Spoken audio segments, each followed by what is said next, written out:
Good afternoon, everyone, and hello and welcome to the 780th meeting of the Economic Club of New York. My name is Bob Steele, chair of the club, and let me thank you all for joining us today. On behalf of the club's membership, let me welcome all of you who are in the room and also online. We also have today joining students virtually from Princeton, Rutgers, and the NYU Stern School of Business. As the chair of the club, it's my privilege to preside this afternoon, and we're excited to get to our featured guest.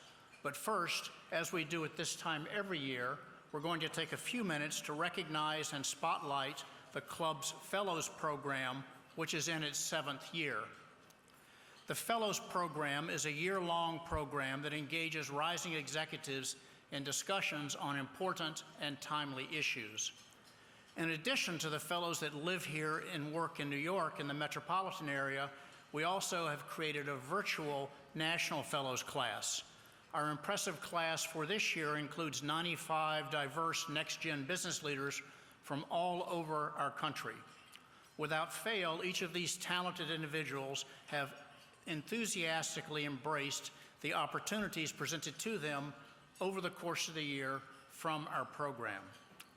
At this time, would the members of the 2024 class who are here today please stand and be recognized? Thank you.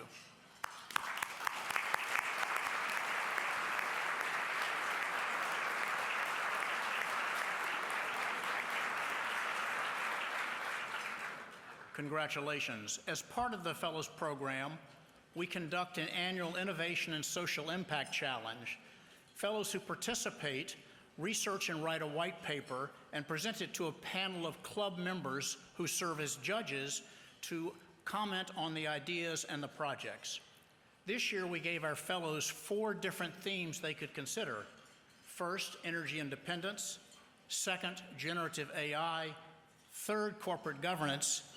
And 4, challenges facing New York City. The winning team receives $5,000 for the first prize and $3,000 for the second place. Additionally, we give $1,000 to their charity of choice. The participating teams produce outstanding work surfacing innovative and creative ideas. Congratulations to all of you. Now let me announce our winners. To begin with second place, and their project was harnessing AI and finance to enhance decision-making, productivity, risk analysis, and regulatory compliance. Congratulations to Shuhana Anatri, Isa Buyan, Darby Chakwati, and Ramanala. Please stand and be recognized, team.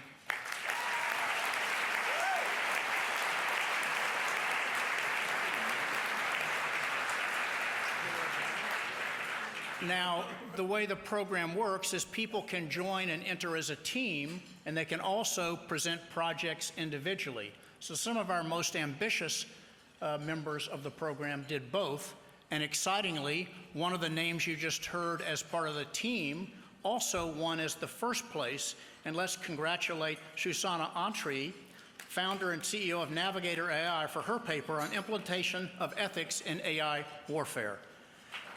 Shuhani?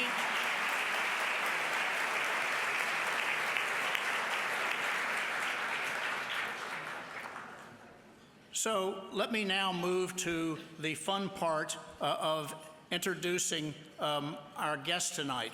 As you know, our club has done its best to be a leading nonpartisan platform for discussion on social, economic, and political matters for more than a century, and we've had more than 1,000 convenings of the club with speakers over that time. Today, it's really a privilege for all of us, Ken, to have you with us, and for me personally, who's known you for so long and I'm lucky enough to count you as a good friend. As the narrative goes, Ken began investing from his Harvard dorm room in 1986. The following year, he launched a small hedge fund that utilized emerging quantitative analytics to organize and inform his investment strategies. A belief in these advanced analytics, combined with powerful software and talented people, could unlock opportunity in the capital markets.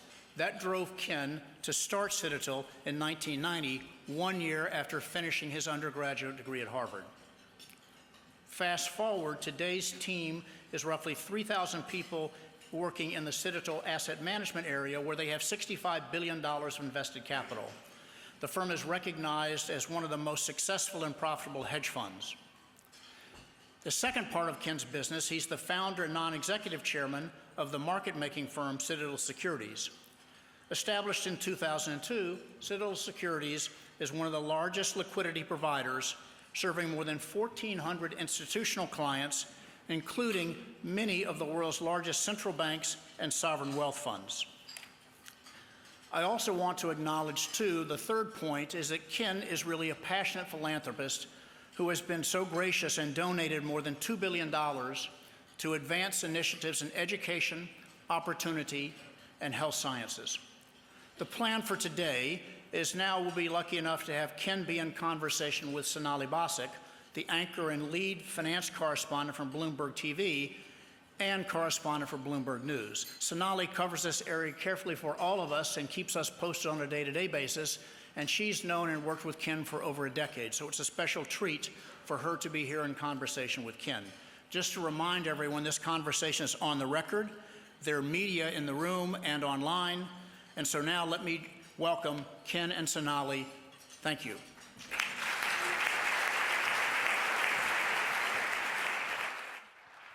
Thank you, Bob. Thank you.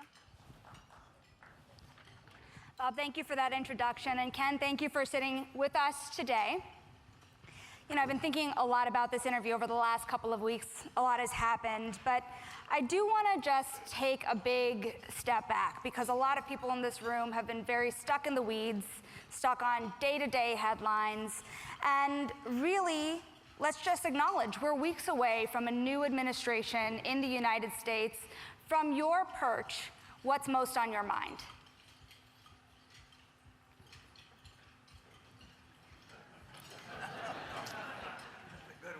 That's a great starting question. So let's first talk about what has happened over the last couple of weeks. The American voters have said resoundingly that immigration and inflation are two of the most critical problems that our country faces. And immigration is an area that the Trump administration is going to be very focused on. And it's an area of real concern to me, because much of our nation's success is rooted in our ability to attract the best and brightest from around the world to work for American firms and to start American firms. You know, roughly half of all the firms in the Silicon Valley that have been launched in the last 20 years are led by immigrants. And I would say roughly the majority of Citadel's leadership team is immigrants. These are people that have come to this country, they've left everything behind because they believe in the American dream and the opportunity that our country represents. And yet, I think everyone agrees that the chaos on the southern border represents a broken immigration policy, where there's very little control over who comes into our country, whether they come here to pursue the American dream or for more nefarious reasons. I think there's widespread agreement across our country that we need to secure our southern border and that we need a far more orderly structure for immigration to America. So this has been a really important voice that the American voters have delivered to Washington.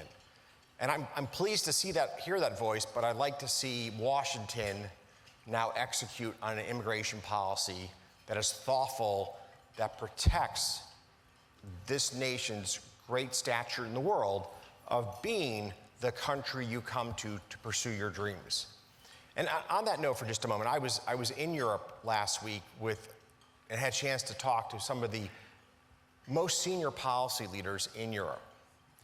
And do you know what they talk about?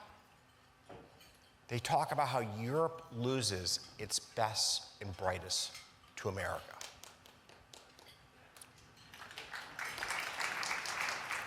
They talk about how the Europeans have had a number of just absolute world-leading minds in AI, and how virtually all of them have left to come to America. We need to keep that position in the global war for talent. The second area that's very front and center on the minds of the American people is is inflation, which I think ties into the economy holistically. And I think that for most voters, it's not clear what the right economic policy should be with a very fine, pointed pen. But they do appreciate that when your economy is at full growth potential, when unemployment is right around 4%, that is about as good as the economy should be, and yet inflation was running hot, and our deficit was running roughly 6 to 7%, which is a number that you would have last seen obviously during the COVID pandemic, and then prior to that in World War II. So at a moment in time where the US fiscal house should have been looking pretty strong, or in other words, our deficit, in the Clinton days was actually a surplus when the economic environment was similar. When the deficit should have been closer to zero and was running closer to 6, 7%, the American voter knows something's wrong in Washington. Now the challenge is, and this is, like you asked what I worry about, will Team Trump, will this administration be able to find a path to put America's fiscal house back in order? So that's one of my real concerns, because we cannot continue to run this level of profligate spending. And that's a big issue. So over the course of the next hour, we'll go into different policy measures, how you think they should be addressed. And also, we'll shift gears and talk about the market implications as well and how you navigate around it. But let's start there. Let's start with the deficit. Because prior to the election, you had the Committee for the Responsible Federal Budget saying that you would really have an administration with the proposed policies ahead that would add $7.5 trillion to the national debt over the next decade.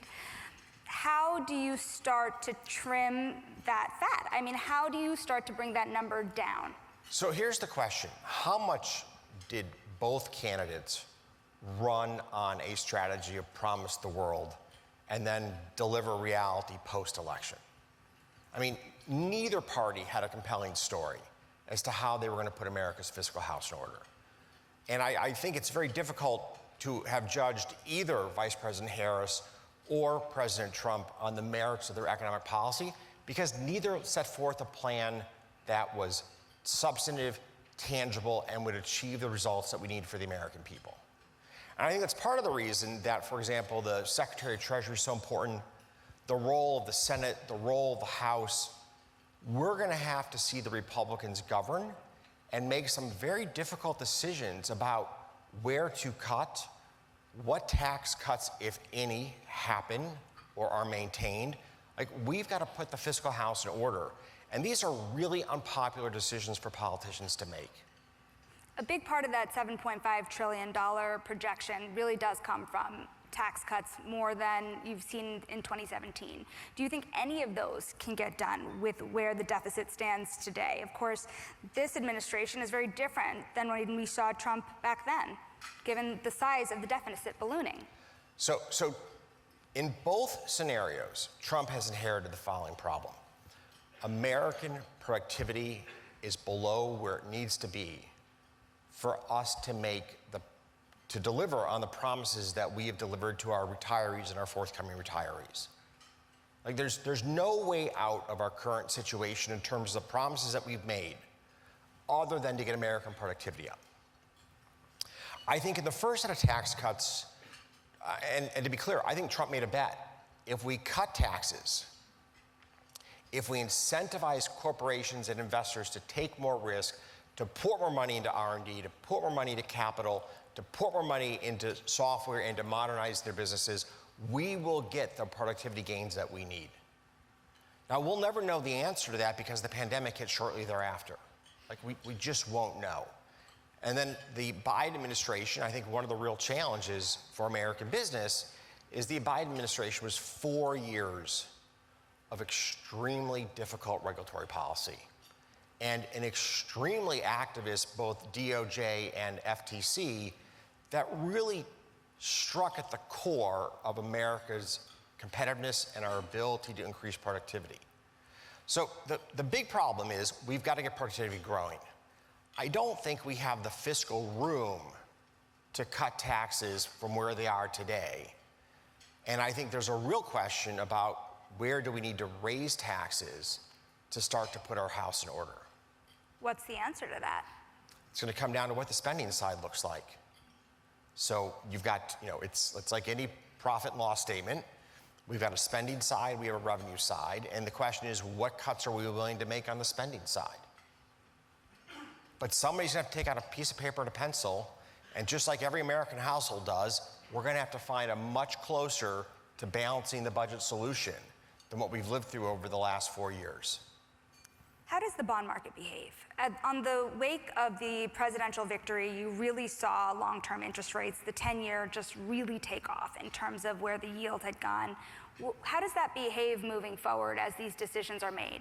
In roughly the first 10 days, the bond market did one just big round trip. So yes, there was a sudden move, and then much of that move reversed. And I think that it's important to remember that since the election, it's clear inflation is still running hotter than desired, and it has called into question how many times the Fed will cut rates in 2025. And this goes back to the very start of the conversation. The American voter has been frustrated with inflation, and the Fed's got a tough road ahead of it. So we'll go back to the American voter in a second here, but on the idea of the bond market, because Citadel and Citadel securities are very large parts of the Treasury market here, how much room is there here for the lack of fiscal discipline as it stands today? You see many central banks around the world moving to gold. Do you think that there's more room for the government to grow their deficit here with the borrowing that you're seeing today and the limits that are being pushed? So clearly we could not sustain this level of deficit spending for 20 years. The question is, can we sustain it for 2 years, 5 years, or 10 years? And part of what we are seeing in the bond market is definitively a rise in risk premiums, and there's been a rise in real rates. And that is increasing the cost of the deficit to the American people, and frankly is increasing the cost of money for Americans, whether it be businesses or homeowners. So we're bearing some of the cost of this lack of fiscal discipline. The good news is American household wealth, roughly $150 trillion. So there's room to allocate some of that household wealth to cover the deficit spending each and every year, but not in perpetuity. We can do it for a couple of years without much challenge, but can we do it for 20? Probably not. So to go back, there were two issues you raised at the very beginning, and one of them had to do around immigration. And just a couple of days ago, you were at the Oxford Union in the UK. You expressed concerns about how the president-elect is on the verge of mass deportations. But on the other hand, you have cited a lot of other concerns around how the American voter has really shown that they're frustrated with how the border has been handled. What is the right balance? Because the other thing you've also expressed concern about is the inflationary pressures that could be on the surface when you do start to crack down on immigration in a greater way. How do you think about all of these cross currents? So what's really great is the complexity of your question sets forth the complexity of the problem. Right? This is not a yes, no. This is not, we can just do that and it's solved. Right? This is truly like one of those problems that you put, a group of really smart people in a room and go, how do we get the best possible outcome? And there are many constituencies here. If we deported everybody tomorrow, inflation would be much higher. In fact, I'm not sure how this lunch would work. Like, we take for granted just how many millions of people in this country are engaged in a lot of really important jobs, but they're not U.S. citizens. And whether it's in construction or the food service or in taking care of our laundry, the list goes on and on. So it's not feasible for us just to deport every person who's not an American citizen and expect the economy to function the next day. So that's just a reality. The second is, I'm sure when you grew up, your mom said that 2 wrongs don't make a right. It's wrong that we had our border be what it was over the last several years, like just mayhem, just millions of people crossing, and we don't know why they came here. But there are now people who've been here for several years who have really shown that they came here for the same reason that our ancestors came here. They came here for a better life. They came here to raise their children in a free country. They have gainful employment. They participate in their community. We need to find a way to find those that have come here for truly a better life and to give them a long-term path to remain in America. Because it would be wrong to take these people who came here, and they did cross the border. There was no sign saying you will be deported in 4 years, right? Like, we chose not to enforce our laws. And when you choose not to enforce your laws and millions of people are allowed to break those laws, they start to assume that those laws just are never going to be enforced and we don't view them as important. Two wrongs don't make a right. You can't tear those families out of this country and send them home. Now, those who came here with criminal records, those who are not integrating into our society, those who are not seeking gainful employment, I hope we move quickly to make those people leave our country. But we need to think much more critically about this group of people as not being just several million illegal immigrants, but about being people who have come here for very good reasons, who are truly committed to the best interests of our country. They came here for the same reason our ancestors did. They should have a path to stay. So in short, it sounds like you're saying you think there's a real risk of going way too far. There's a real risk of going way too far. And of course, if President Trump had not been reelected, there was a risk of continued chaos and mayhem. So the other aspect of the policy being put forward into the new administration you had voiced concern about is tariffs. You said just a couple of days ago that it's a long, slippery slope. You said you were anxious about the president-elect's willingness to engage in tariffs as a matter of trade policy. What does the economy look like if he's successful in carrying out the policy that he campaigned on?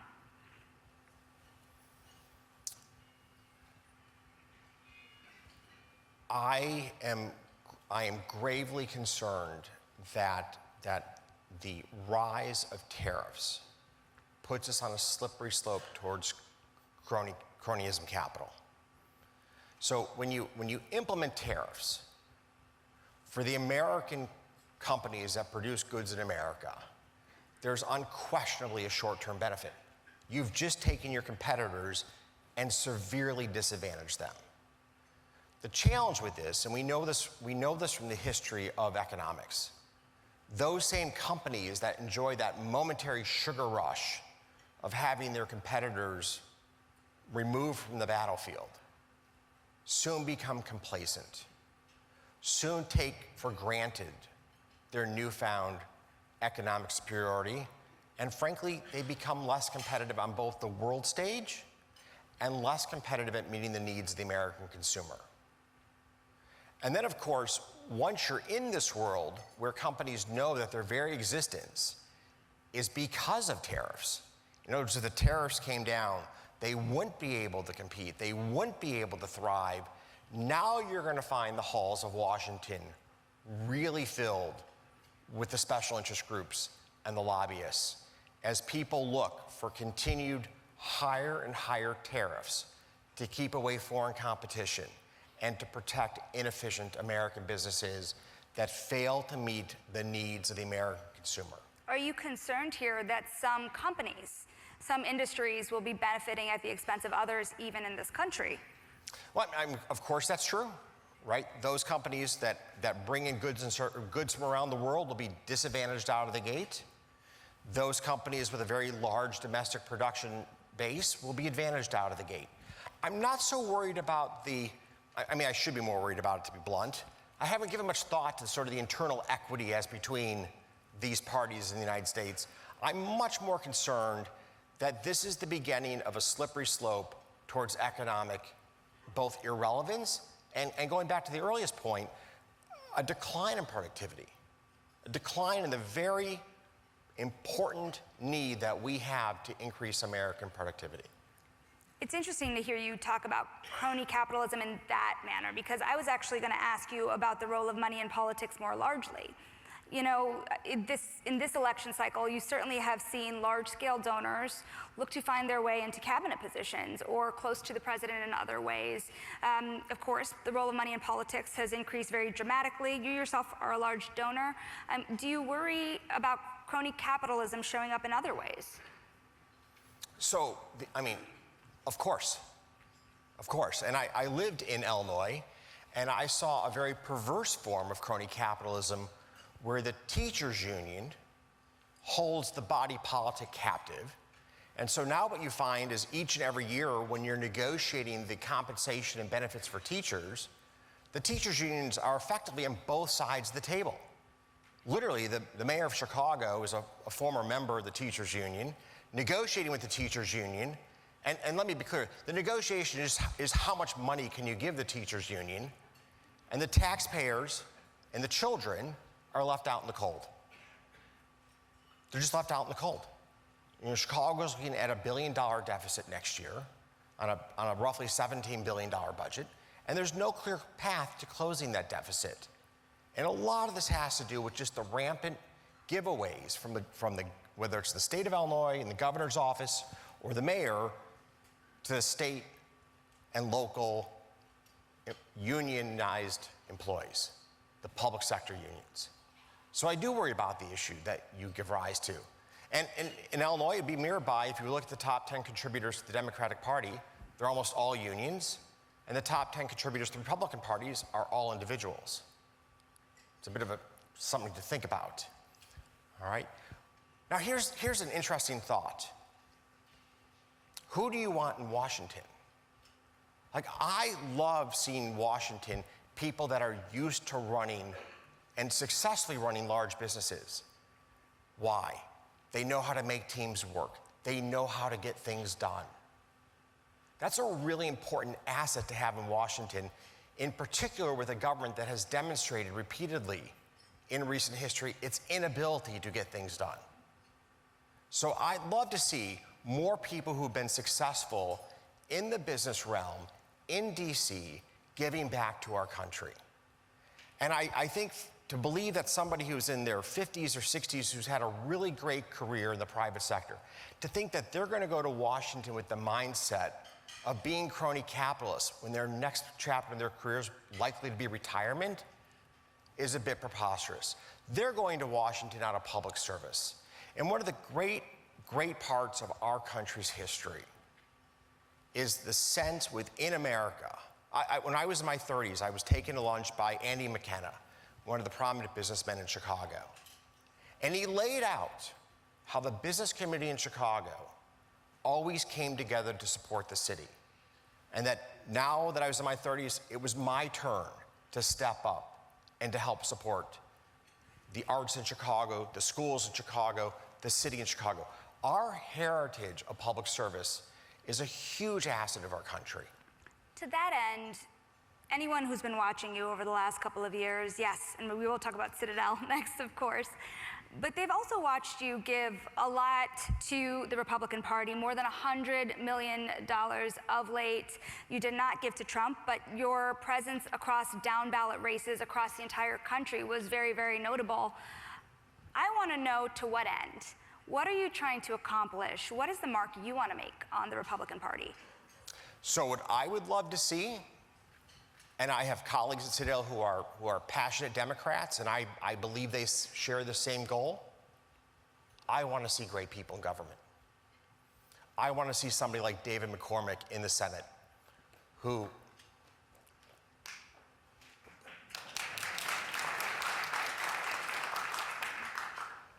served our nation in the military, had a very successful career in business, and going back to my earlier commentary, wants to give back to America. I worked a lot with Leader McCarthy in bringing a number of veterans into the House, a number of people of color, and a significant number of women to broaden the tent of the Republican Party. The Republican Party needs to move forward. And McCarthy had a great vision on how to do this, and I was pleased to support that vision.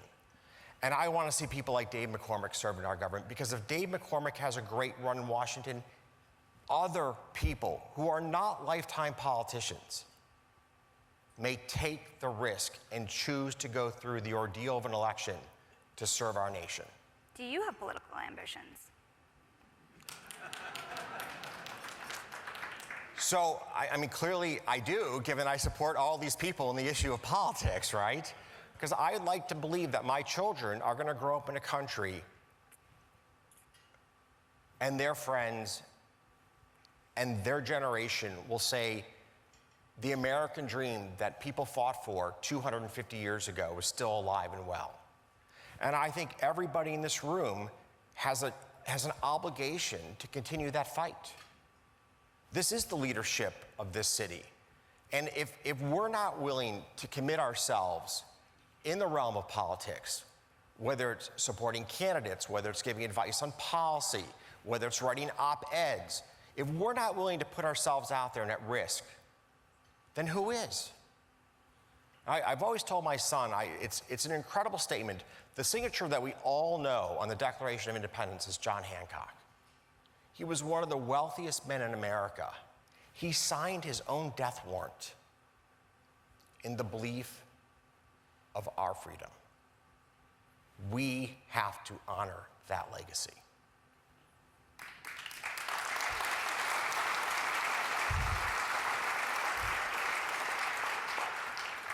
So I think that covers politics pretty well. Let's move on to Citadel. Like Bob had mentioned, I've covered your companies for the last 10 years. I've watched Citadel Securities grow from an upstart market maker really to a very, very, very competitive force. And in the last year, you've become, at Citadel, the most profitable hedge fund in the world. Interestingly enough, earlier this week, you and only a handful of other people really created an entire industry of multi-strategy hedge funds. They are really the largest type of fund in the market. There's nothing that really compares. I think that's pretty fair to say right now. But you said that the chapter has come and gone. I'm very curious about what you mean by that, especially because the multi-strategy funds have been dominating the market. So I made that comment actually with Bloomberg, and the multi-strategy hedge fund segment has exploded in growth over the last several years.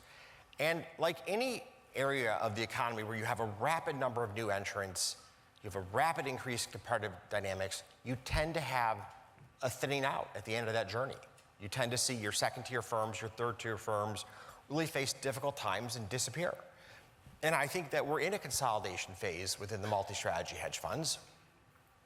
And it's just part of the business cycle. Now, Leah Khan and her colleagues seem to forgot that consolidation is just part of the business cycle. But one of the ways that America has created so many both domestic and global champions is that when we have two mid-sized businesses, we allow for mergers to happen, for synergies to be captured, and for these businesses to continue to get stronger and more capable. That's a big part, for example, of the productivity story. The productivity story that was just lost on the Biden administration. So I do believe that the multi-strategy area is now in a period of consolidation, and it will consolidate for a period of time, and then we'll probably see growth again down the road. So speaking of consolidation, one of your very large rivals, there have been a lot of reports out there that they might sell a stake for the first time to BlackRock. This is Millennium that I'm speaking about. And the reason I ask you about this would be the first time in their history, if they do it. And would you do something like that for Citadel? Would you look for a partner or ever sell a stake? That's it. This is an effort to create business headlines on Bloomberg News. They'd be good headlines. Yes. So, I mean, first of all, Larry Fink is clearly a legend in asset management. I mean, the BlackRock story, $10 trillion plus of AUM, is just an incredible story. And Millennium is probably in assets the largest multi-strategy fund in the world today. So it's a very interesting potential tie-up between those two firms, and I have great respect for both Izzy and for Larry. Izzy and Larry are really leaders in their respective fields. We'll see if the industrial logic comes to bear and a merger actually happens between those firms.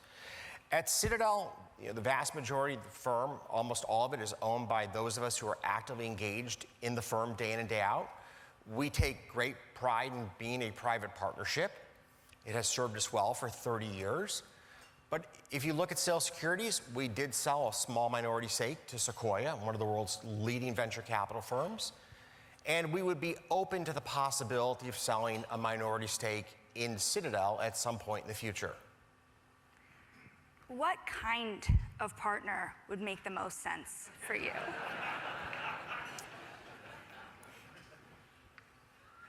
Okay. So when we looked at the sale of a stake of Citadel Securities to Sequoia, we picked a great partner because Sequoia brought to the table real insights on how to manage a rapidly growing business, the ability to really open the eyes of my leadership team at Citadel Securities about what thinking big really means. I mean, if you look at Sequoia's backed everybody from Apple to NVIDIA. They've backed some of the largest success stories in the history of the United States. And having them in the boardroom and having them push your leadership team on what aspiration really means is really powerful. So we would look for a partner that feels like Sequoia, that's going to push us to be better at what we do in running our business day in and day out. Something that was really interesting about the Sequoia investment is that when they first took that investment, the rumor mill started going ablaze, right? It was, how soon will Citadel Securities go public? And just about, I guess, a month ago now, I spoke to the CEO of Citadel Securities, your partner, Peng, and there was a big denial about going public. There was no need to go public at this point. How do you think about this dynamic between the success in public versus private markets at this point in time? Is there a benefit to staying private? So you're good at this today. There's a lot in that question again. So first of all, Peng Chao grew up in mainland China, came to the United States to do his master's degree, and is now the CEO of one of the largest market makers, not in the United States, but in the world. That goes back to my opening point around how fortunate our country has been to bring the best and brightest here to help to build our companies. Citadel Securities transacts about $500 billion of transactions a day. So it has an incredibly important point in the global capital markets of facilitating price discovery and liquidity between literally millions of investors a day. We are not focused on going public in the foreseeable future.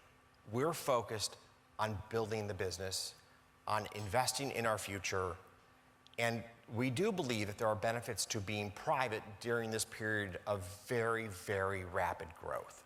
We're willing to fund, in some sense, our equivalent of research and development in our space to rapidly grow the business, whereas if we were publicly held, there would probably be more demands for short-term returns on capital and dividends back to shareholders and so on and so forth.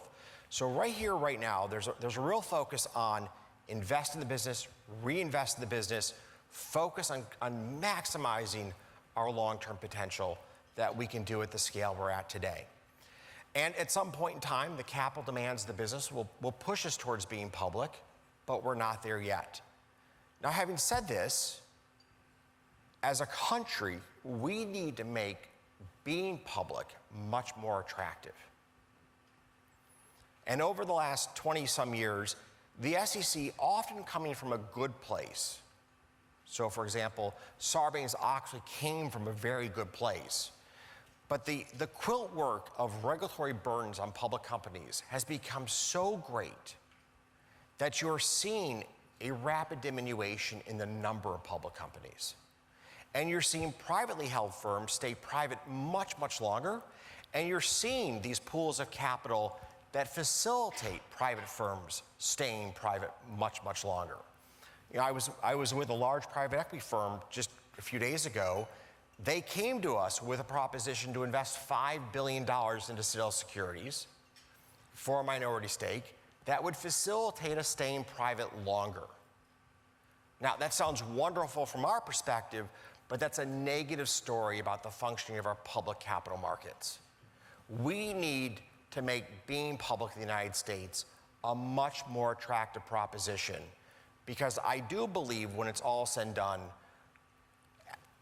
investors having the ability to access the emerging, rapidly growing public companies is one of the ways that we broaden capital ownership in the United States broaden the shareholder base of the American people. Like, American households are almost unique in the world in how much they invest in our stock market. And when people at the household level invest in the stock market, they gain an appreciation for business, for capitalism, for the rule of law, and for how an economy functions and works. And we should really nourish that as a nation.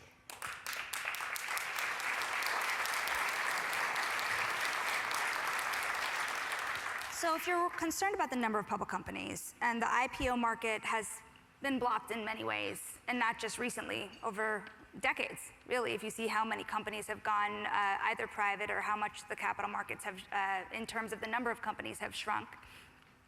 Does this make you want to push your companies further into the private markets?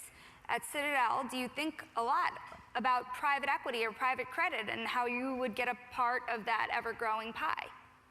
So I mean, clearly we do. I've got a great strategy team. It's an every year strategy conversation. But what we do know is that we can only be world-class at a finite number of activities. And one of the stories I share with all my colleagues, like, this is a fun game. Anybody know the 5th largest manufacturer of personal computers? Don't know? Don't care. 5th largest provider of streaming music? Don't know? Don't care. We're more and more in a winner-takes-all world in respective business segments. It is much more important to be extraordinarily good at a limited number of activities than to try to be all things to all people. Because if you try to be all things to all people, you'll inevitably be number 10 in any given activity, or number 15, or number 20, which means, to be blunt, you're kind of irrelevant. So we've made a really conscious decision to be very focused on what we do, and in everything that we do, to really aggressively try to be top 3 in the world. So, Mark Rowan, the CEO of Apollo, currently also a candidate for Treasury Secretary, but that's not why I bring this up. He makes this point that public and private markets can converge. Do you see that happening? Do you think that Citadel Securities could play a role in having those private assets become more publicly traded? So it's a great question. And Mark is clearly one of the great thought leaders in alternative asset management. And if Mark is offered the opportunity to be Secretary of Treasury, like, please take the job. Everyone in this room would appreciate someone so qualified being in such an important role in this administration. So, like, Mark, please take the job. If you look at some of the push towards private assets, some of the push is rooted in these assets not being marked to market. And that makes this for a very interesting tension point, because if an asset's not marked to market, in some sense, there can be a suspension of disbelief as to the quality of the investment decision, the quality of the underwriting that can take place for years, and particularly with private credit. I lent the company money, the debt matures in 7 years, I'm gonna hold it at par for 7 years, and oops, in year 7, I didn't get repaid. What's your feedback loop as an investor in terms of how it develops your investment acumen and skills? What's your feedback loop as an investor in that private credit fund in terms of your ability to distinguish between the investment acumen of manager A and manager B? So Mark's not afraid to be judged on the merits of his investment decisions, but I think a lot of players in the private credit, private equity space appreciate that they're the beneficiaries of the opaqueness that goes with not being marked to market. And I do think that the SEC is trying to put pressure on increasing or improving the quality of evaluation practices used by private equity and private credit firms. But I gotta tell you what, there's nothing like the last trade price to hone the mind, to think about what you got right or what you got wrong.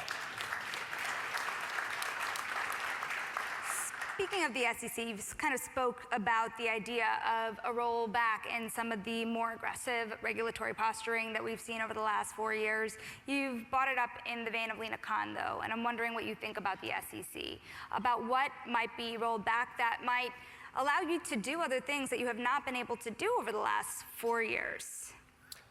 Well, the best benefit we have is that we will not spend so much time over the next 4 years trying to even understand what problem is the SEC trying to solve.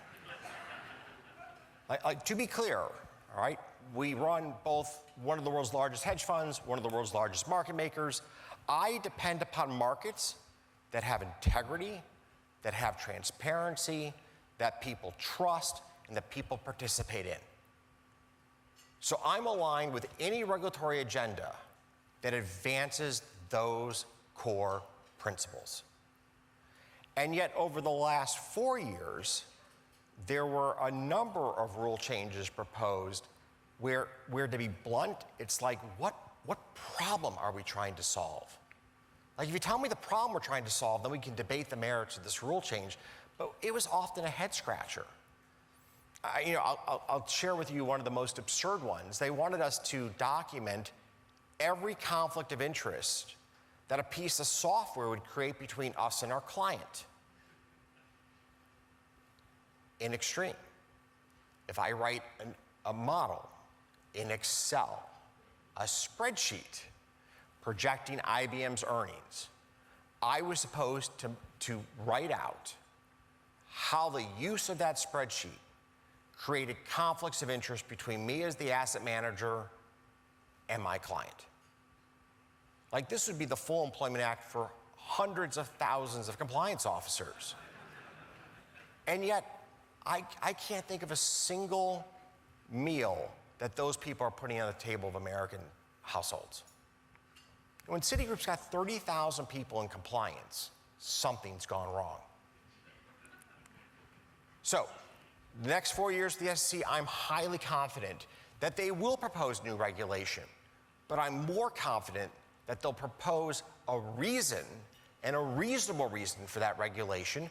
They'll invite a robust comment period, and they will come to, I think, far better decisions in what they finally promulgate as rules than the past 4 years.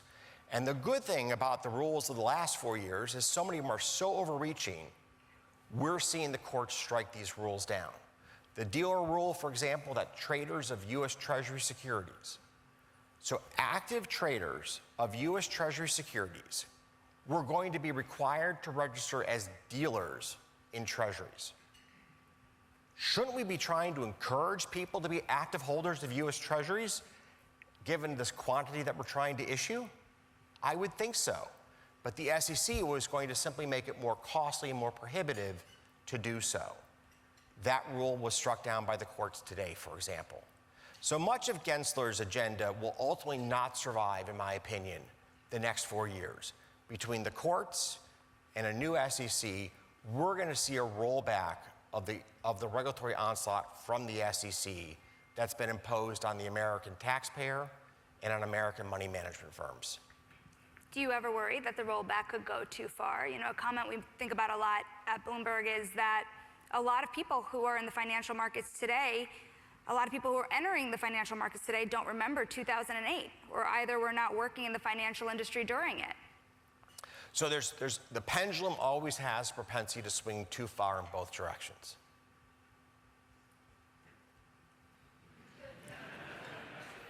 All right? The good news is, I think there's plenty of people in this room who went through 08, myself included, who stared at the abyss of complete and utter failure. And although we may want regulatory rollback, I think we all have a vested interest in not allowing what happened in 08 to happen again in our lifetime. Now, the downside of that is 2 generations from now, we'll have long since forgotten what happened in 08. And, well, history does tend to rhyme. Ken, I think we're hitting the clock. It's been such a great time to interview you. Of course, a lot of change in the markets, a lot of change in regulation, and a lot of change at Citadel. Thank you so very much. Thank you so very much.